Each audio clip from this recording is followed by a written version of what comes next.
Quelques notions de bioénergétique. Nous mangeons parce que nous devons, à minima, assurer l'énergie nécessaire au fonctionnement cellulaire. Nous verrons plus loin que de son activité continue requiert l'utilisation de substrats énergétiques capables d'assurer l'apport d'adénosine triphosphate, l'ATP, élément indispensable à la vie. La bioénergétique fait appel au système thermodynamique et se compose de 3 facteurs. Le premier, appelé métabolisme de base ou basal, que l'on notera MB, se caractérise par le niveau de calories nécessaire au maintien de nos fonctions vitales. Il se définit par l'analyse des dépenses énergétiques d'une personne allongée au repos dans une pièce tempérée autour de 20 degrés. Le second est lié à la quantité d'énergie utilisée par l'organisme pour absorber les aliments. Leur effet thermogénique est évalué, selon l'Académie 2005, à environ 10% de la ration quotidienne.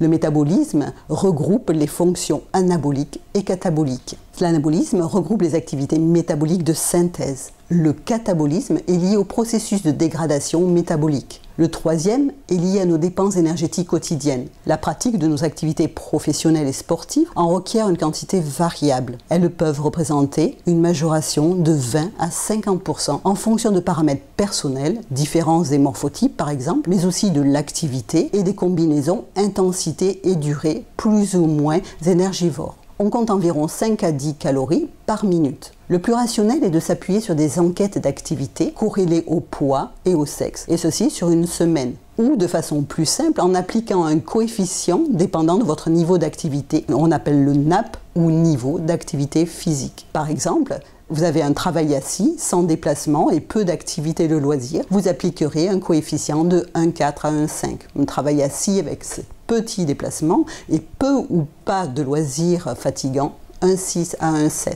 Un travail debout, par exemple une ménagère, une vendeuse, 1,8 à 1,9.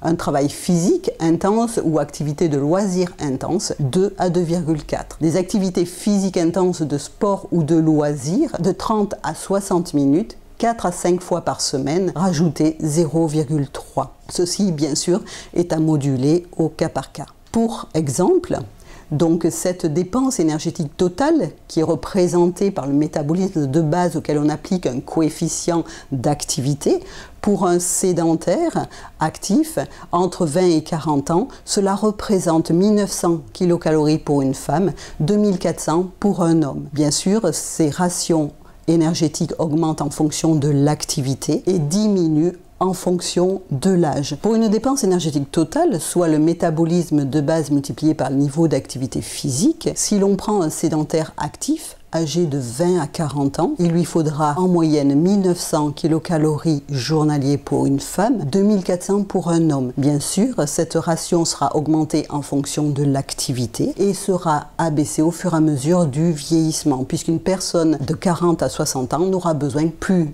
que de 1800 calories pour une femme, 2550 pour un homme. À noter toutefois que l'activité physique permet de maintenir cette ration la plus élevée possible.